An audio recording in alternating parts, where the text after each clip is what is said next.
The following is an exclusive presentation of Jesup Broadcasting, the sports leader in Southeast Georgia. World famous.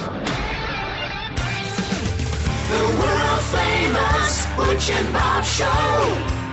And good morning to you. You're listening to the world-famous Butch and Bob Show here on this last day of February 28, 2019. Butch Hubbard here with you along with Bob Morgan. We appreciate you waking up and tuning in to the big dog. And the world-famous Butch and Bob Show is being brought to you by the Wolf Animal Hospital on West Cherry Street. Also brought to you by the Women's Health Center in downtown Jesup, and along with Murphy Builder Supply, and by Mike Birch Ford in Blackshear. Good morning, Bob. How are you doing? I'm good. Good? Yeah. Once again, we want to remind folks out there to drive carefully. I came through some sections of heavy fog, so if you're going through there, make sure your headlights are on low beam. Slow down. Be careful. Driving 10 to 15 miles an hour, the speed limit is not going to get you there that much faster, and it's just a safety issue out there, so please drive carefully. Boy, you're just flying away on that phone over there. Man, I've never seen you. You got that one finger just going. That hunt and peck, huh? Hunt and peck. But if it was like me at the University of Georgia, when you're going through journalism school, you had to type 40 words a minute. Is it a minute? Yeah, 40 words a minute with only 3 mistakes. Did you have to do that too? I did. You did? Yeah. Okay. Isn't that amazing they made us do that? It was good for you. Good type. You can still type now on the keyboard. Oh, yeah. Do they even still teach that? How do kids learn how to use the type these days? Do you know? I don't know. I took it in like 9th grade at Wayne County High School. One semester of typing, and been using it ever since. It's amazing what the fingers will learn once you practice them enough. Not sure if they have typing or not. I'd be curious to find out. Keyboarding or something like that. You know, you got computers in so many of the labs there and so forth. But you know, they're not teaching them to do cursive anymore. I heard that. All right. How they sign their names? I don't know.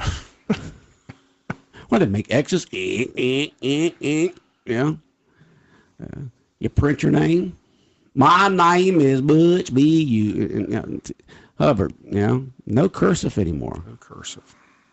I learned that 2nd grade. Why did they do away with that? I don't know. Did they ever give a reason why they stopped doing it? I have no idea, Bob. Maybe they figured people don't need it these days in the days of computers, which electronics that's doing so much for us. Remember, you used to have to go to the library and do all kinds of research. You go there on the campus there at University of Georgia, and you walk up the hill there, and there's that big, imposing library, and you go inside, and you got all those floors, and you got all those books, and you got all the index cards you go through and all that kind of stuff just to write research. Ain't got to do that anymore, Bob. All you got to do is just go to Yahoo or Google or DuckDuck or whoever you want to go to, Bling Bling or whatever it is out there.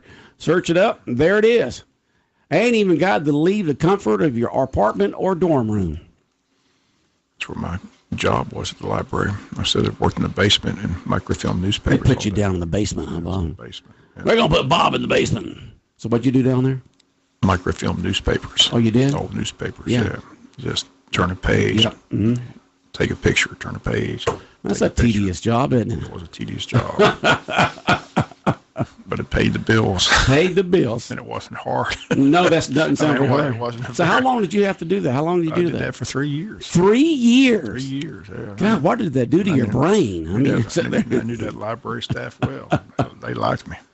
Well, the libraries where I went to study, you know, because you can't, if you're in a dorm or apartment complex, you can't study hardly because there's people around, there's stuff going on.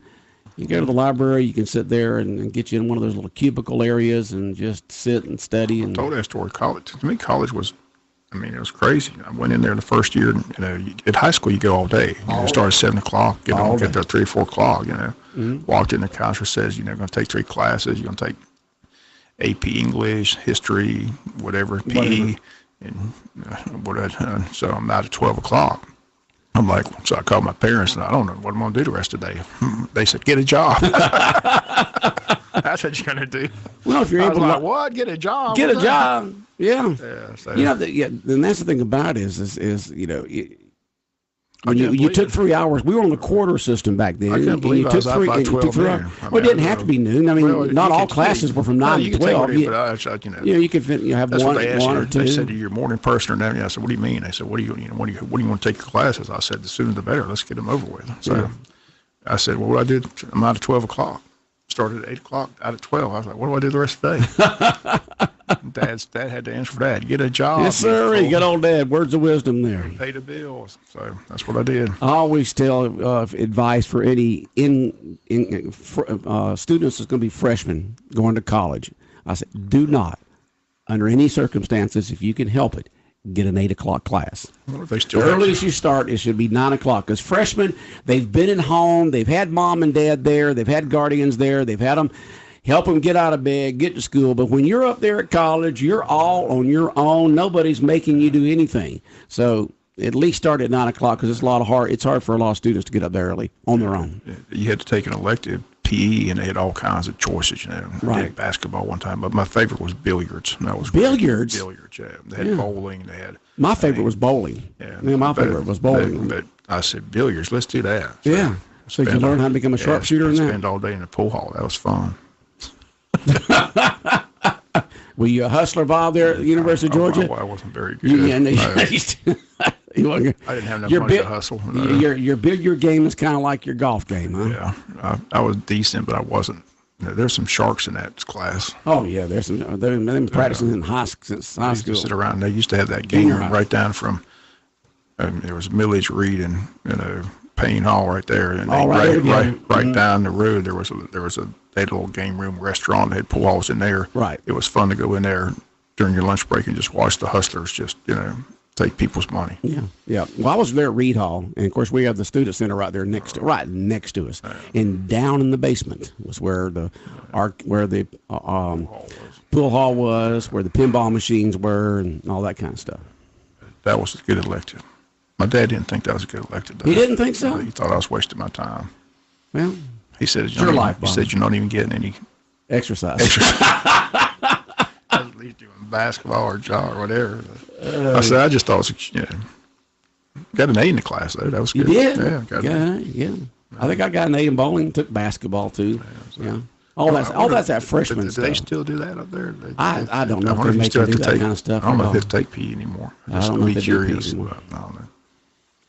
Well, let me tell you, the dorms are so much nicer now than they were when you and I went. I mean, when you and I went, they were almost like military dorms, one little room, 2 people in there, sometimes 3. I said, I stayed on this, and I said, I never crossed the bridge unless I wanted to go to a basketball game, because across the bridge was... You didn't go up Ag Hill? No, because... You did not go up Ag Hill for anything? No, because that was about math and science and all those tough courses.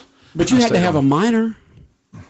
What was your minor? Political science. Political science, okay. Still on this side. Still on that side, okay, but go ahead. Yeah, but like I said, the only time I crossed the bridges, I had to go take one math course my freshman year. Kind of like me. I think one math course. And I'll never forget the teacher's name. His name was Raji Badarinath. He was from Iran or Pakistan. He was from some foreign. I couldn't understand a word he said. I had one in marketing like that. Fortunately, it was an easy class, and it was like elementary math. So made an A in that class. Never had to take another math class, and I was like, good. Well, my minor was marketing. My math skills are terrible. Yeah. Well, so mine. And that's the reason why we went to journalism. One of the reasons. And also I knew I wanted to get back and get into radio. But my minor was marketing management. And you took almost as many hours in your minor as you did your major, which my major was the journalism school, the Grady School of Mass Communications, but mine was radio, TV, film. That was what it was called then. What was yours?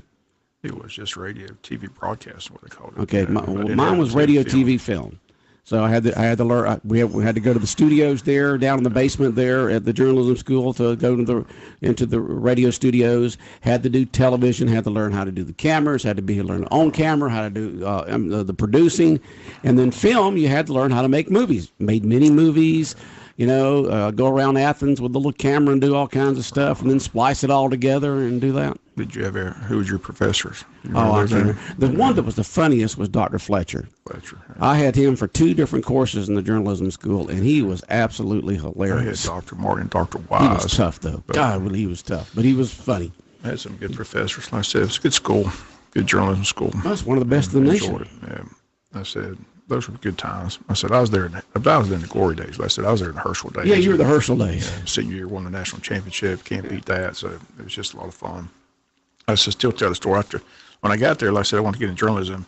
And, of course, I went to the Red and Black and tried to get, you fill out all the forms, and then they give you that, we'll call you, We'll call you. That's the newspaper. That's the campus newspaper, three, folks. 4 Red months and Black. later, I still hadn't got a call. So a friend of mine says, you need to go to the radio station. They're always looking for people, spin records and all that. So sure enough, I got the 3 a.m. to 6 a.m. shift. 3 a.m. to 6 a.m. shift. Well, that's the way kind of my shift. My shift on WJ. See, I was commercial radio up there. Mine was on WJSR, rockin' 104. Actually, we called it 105 because it was 104.7 or something like that. And mine was from 4 a.m. to 8 a.m. Like I said, I wasn't very good at spinning records, and they realized that quickly. So, Hondo Williamson, who now does Georgia Broadcast, he was my mentor. Right. He came and said, "Look," he says, "I don't think you're cut out for spinning records." He said, "What's your interest?" I said, "Man, I just love sports." He said, "Well," he said, "this weekend Georgia's playing Alabama. We need somebody from the station to go out there and call and report before the game and after the game." I said, "What?" I said, "Sign me up."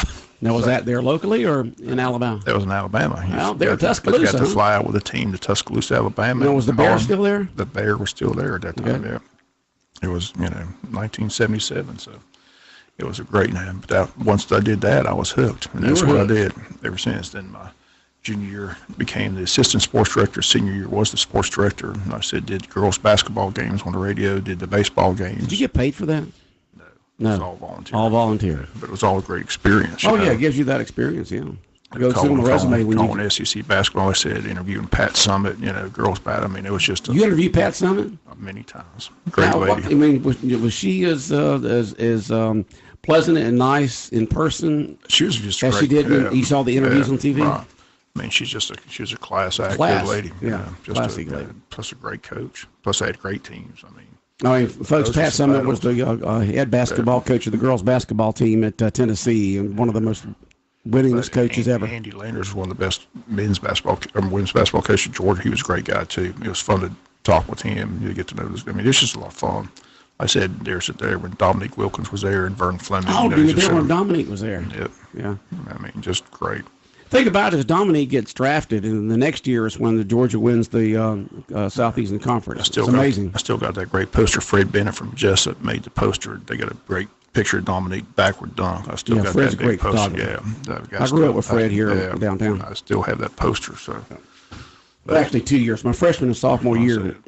I just feel blessed. Like I said, I was there in Glory Day. They said they had great athletes. And Dominique Wilkins, Herschel Walker, it was just a good time. Did you ever hang out with Herschel socially? No, not socially, but I had 2 classes with him. I know you had 2 classes with him. I tell that story all the time. When he came out on the cover of Sports Illustrated after they beat Florida, everybody knew I had a class, so everybody in the dorm brought me all their Sports Illustrated. So I walked in there with about 70 Sports Illustrated one day and asked Herschel if he'd sign them all, and sure enough, he did.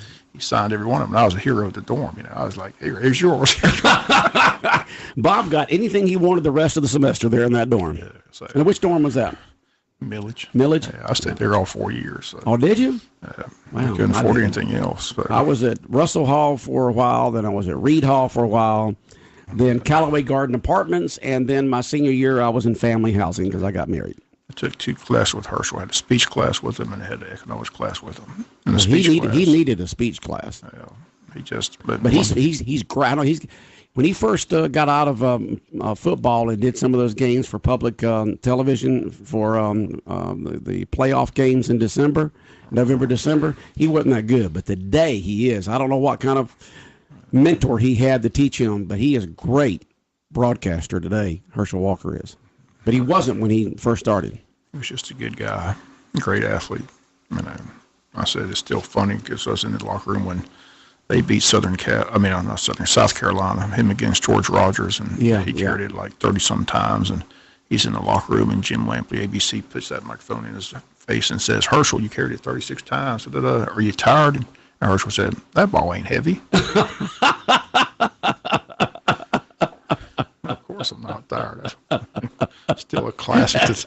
That's a great line right there. It's still a classic to this day. Maybe that was his comedic comedian personality. Remember, he came out with that book where he said he had all those personalities. Maybe that was his personality, being a comedian. Then he had another great line. I asked him why he never celebrated when he scored a touchdown. You know, why he didn't spike the ball and all that. He said, look, you got to act like you've been there before and you're going to get there again. That's right. I mean, I thought that was just classic. You know? Yeah.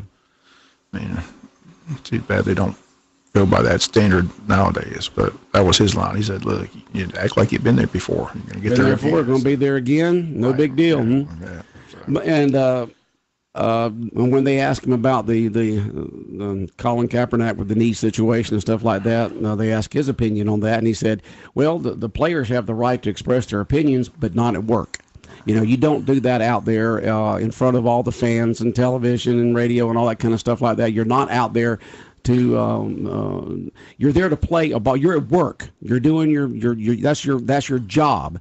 Your job is not the place you go to talk about your political feelings and your stands and your social issues. You do that off work. You do that. You call press conferences. You go to different places. You do stuff like that. He felt like that should not be done at the stadiums because you're at work. But it was good times up there. I said, had a lot of fun. When it traded, winning that national championship, still one of the best days of my life when we beat Notre Dame 17-10. Stayed out all night. Well, look there, you were in New Orleans. I mean, that was a party time. That was a party night. I bet you there was Georgia red and black all over the place. That was a great scene. Great scene, huh? Great day. Luckily, maybe we'll get there back while we still have. I know. We've been getting close, but not. And been there since. So. We're knocking on the door. We should have beat Alabama. We should have, should have, could have, would have, but we didn't. It's coming. I can see it coming. Jake Fromm's ready for a big year. So. What's going on with the coach over in Colquitt County? That's a good question. Who knows? That guy stays. Nobody knows? That guy, they won't say what the investigation's about. They just say there's an investigation. So it'll be interesting. They're not going to, that guy owns the town over there. He doesn't, from people talking to Colquitt County, they don't pay for anything. Doesn't pay for a haircut, doesn't pay for anything. I'm sure he doesn't. They just love him. So yeah. They want to win. It's all about winning over there. So it'd be interesting. I'd like to know what the investigation's about, though. But there's very tight-lipped. But he is on administratively with pay, so that's a good sign for him, I guess. If it was too bad, they'd be without pay. But he stays in hot water, but he always wins. Yeah. I mean, this guy's. You ever see that documentary when he had the two lives in Hoover, Alabama? That's how he got run out of Alabama. The two what? Two lives. He had two separate wives. Oh, two separate wives. Two separate. He had a girlfriend behind the. Why would he want that? That's double trouble right there. He wound up divorcing his first wife and marrying the girl that he was having the affair with. But everybody in town knew it was. That's how he got exposed by Paul Feinbaum in Alabama. Oh, did he? He was teaching high school Alabama. He tried to get a job at the University of Alabama, and Paul Feinbaum exposed what was going on. Okay. Everybody knew it, but nobody came out publicly. When Paul Feinbaum exposed it publicly, then he got ran out of Hoover, Alabama, and wound up in Colquitt. In Moultrie. Okay. So, it's a well-documented story it's one of those 30 for 30 documentaries. It's a pretty interesting story. Pretty interesting, huh? I mean, most people in town knew it, but nobody ever said anything because he was winning. So he won 5 state titles in Hoover, Alabama. Yeah, so everybody just looked the other way. What's the big deal? But what's interesting in the documentary, his family didn't know what was going on. Oh, they did. His son, when he found out, he kind of just, it was just a bad situation. But then he was coaching his son, and they made amends, and it's all. It's all in that documentary. It's all, just interesting. Well, I guess we'll find out sooner or later what the investigation's all about. Right. I'm sure We were supposed to have a guest this morning on the Butch and Bob Show here on WIFO. Brian Mansfield from the city of Odin was supposed to be here. He's the rec director down there, plus he's in charge of other functions there. I think another wrist in that bin or something. Yeah. It says he sent in a text because he's feeling under the weather, which is fine. I'm glad he didn't come in and bring another cold. We've been I think everybody in the staff's been sick with something going on around here. But he says, I'm under the weather. This is what Brian Mansfield from Odom said, and I will not be able to make it this morning. And will you please announce for me? So that's what we're going to do. We're going to say what that Brian Mansfield from Odom was going to say. Well, this is a text he sent in. Now, remember, folks, you can always text us with your questions or comments at 912-427-3711, 912-427-3711. Brian Mansfield says, Hog and Bones presents the APW Wrestling Smackdown in Odom this Saturday at Odom City Gym, with the doors open at 5:30. Ages 11 and up, $10, 10 and under, $5. Also, there's going to be a meet and greet on Saturday at the Omaha Steak and Seafood in Odom this Saturday, from 12 to 1:30. So you'll get to meet the wrestlers, with APV Global Champion Scratch is going to be there. Meet and greet at Hog and Bones here in Jesup. Hog and Bones Breakfast and Barbecue is going to be Saturday from 3 to 4:30. So 12 noon to 1:30 at Omaha Steak and Seafood in Odom for meet and greet with the wrestlers. And then later on that afternoon from 3 to 4:30 at Hog and Bones on North 1st Street in Jesup, with several of the wrestlers there. Okay? There's going to be Archangel Damien, and then the Queen of APW, Caroline's going to be there. Heavyweight champion Young DC David Connors. And so all those two meet and greets, and then they'll ring the bell that night there at the Odom City Gym. Doors open up at 5:30. Everyone's invited, and should be lots of fun, Bob. Always is. Always is. Going to the Odom City Gym, it's, climate controlled inside. They got concessions. They completely remodeled the inside of it once they got it from the school district, and a great venue there to host events. So APW Wrestling Smackdown this Saturday night in Odom. Doors open up at 5:30. So be there. What's up the admission is? Admission, once again, let's see here. For ages 11 and up, $10. So just bring a $10 bill, and 10 and under, $5. And so that'll be a lot of fun there in Odom. We got stuff coming up soon, Bob, that you've been talking about. We got the Peaches to Beaches coming up, not this weekend, but the following weekend. Dogwood Festival at the end of the month. And next thing you know, Easter will be in April, and just so much coming up. Look forward to Taste of Wayne. Taste of Wayne. That's a big event. Now, do you like save up and not eat much that day so you can eat a lot that night? Exactly. Yeah. It's hard to get you got to pick and choose because you can't eat it all. Can't eat it all. No, you can't. There's no way. You would have to roll yourself out. Somebody would have to put you on a roller and roll you out or something like that. Bring in a forklift. Deep, deep, deep, deep. We're taking Bob out. It's a good event. But they're going to have the music playing. They'll have the silent auction. They'll have live auction. They'll have all the food. And have you picked out your mask yet, Bob? It's a masquerade ball. I'm not wearing a mask. I don't know if I'd wear a mask either. I'm not wearing a mask. Yeah. Forget that. Yeah. Forget the mask. What do you do with the mask? That's not happening. So. Yeah.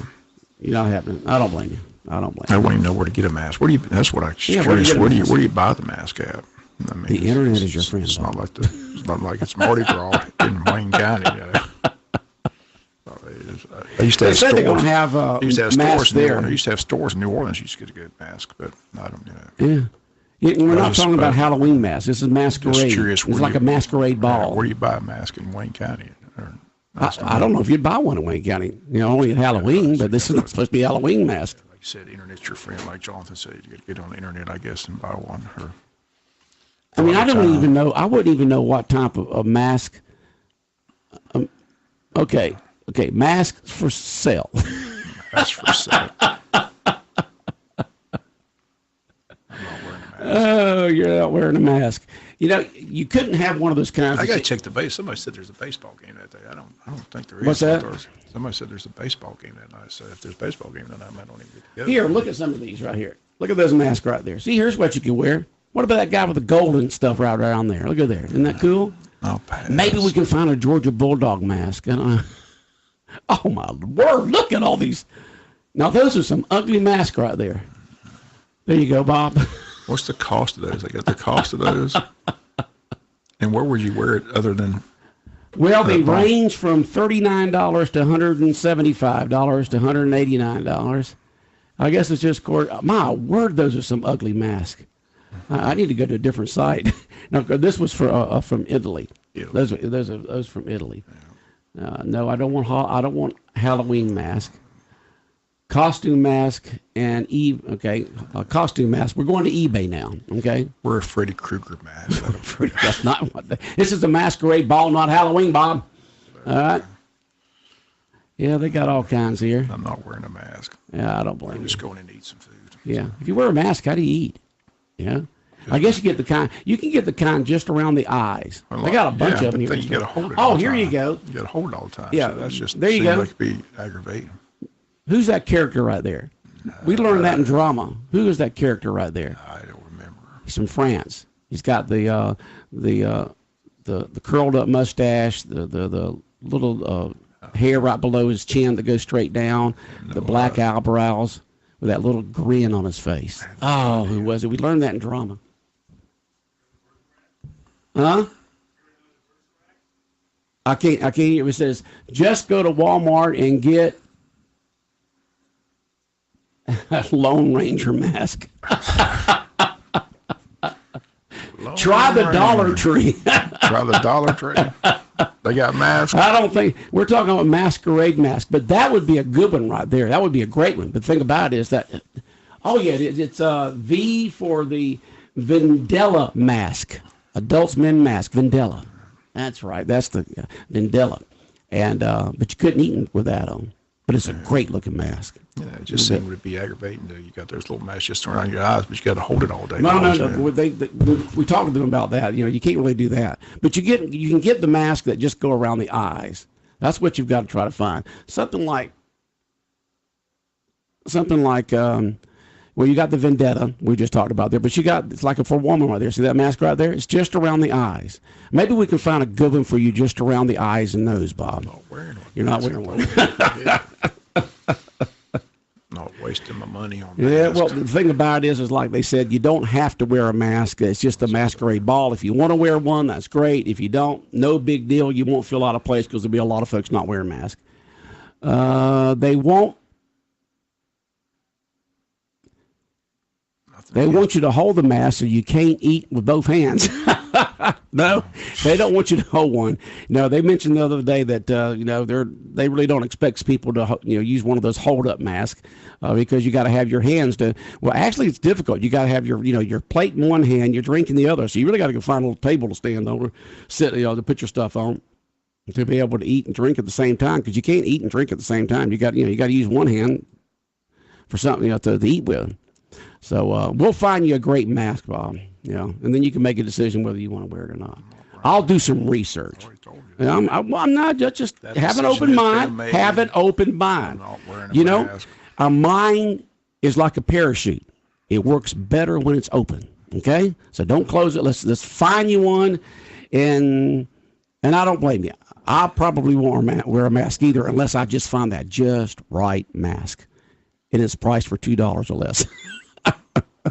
Thumbs down on the mask, but okay. Well, Taste of Williams is going to be great. Folks will have a great time. Get to try out some of the local restaurants. Have a chance to bid on a lot of items for silent auction, live auction. They'll have some music playing. A good time will be had by all. All right, Bob. Any other words of wisdom this morning here on the world famous Butch and Bob Show? I'm just happy. I can't believe February's already gone. It is. Today at midnight, it'll be gone. Then we'll be right into March. March comes in like a lion and goes out like a lamb. So let's take a look at that weather forecast. It's coming in like a lion because they said that next Tuesday the forecast is going to be down to the 30s. Yeah, well that's what March is. It's the changing from winter into spring. So it comes in like a lion and goes out like a lamb. It doesn't sound like fun. It doesn't sound like fun? No. Well, that's just the way March is. It's that way every year, Bob. All your life March has been basically the same. We got 40% chance of rain today, 30% tonight, 50% tomorrow, 20, 30, then 50% on Sunday, 80% Sunday night. So bring in all that rain, come in like a lion, and then go out like a lamb and have nice weather for Easter in April, Bob. All right, Bob, have a great day. All right, the world-famous Butch and Bob Show brought to you by Murphy Builder Supply, located on Northeast Broad Street in downtown Jesup, by Lightbridge Ford in Blackshear, by the Women's Health Center on Cherry and Broad, and by the Wolf Animal Hospital on West Cherry Street.